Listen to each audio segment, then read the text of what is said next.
গোট খাই লওক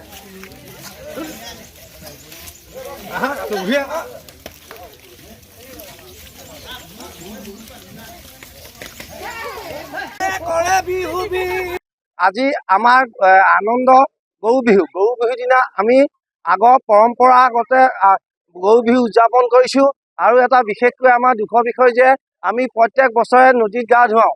এইবাৰ আমি নদীত গা ধুৱাবলৈ পানী বেছি হোৱাৰ কাৰণে আমি সমূহ তিয়ক বামুণ গাঁৱৰ ৰাইজ গোট খাই পথাৰৰ পানীতে গৰু গা ধুৱাই গৰু নিয়ম কৰি আমি গোটেই সমস্ত মানুহ গোট খাই ৰাইজ গোট খাই আমি এই ৰাস্তাতে বিহু মাৰিবলৈ বিহু উদযাপন কৰিলোঁ। আজিৰ পৰা আমি পুৰা এসপ্তাহ বিহু মাৰিম, সেইটোৱে আমি সমূহ ৰাইজে গোট খাই এটা আলোচনা কৰি এইটো সামৰণি মাৰিম।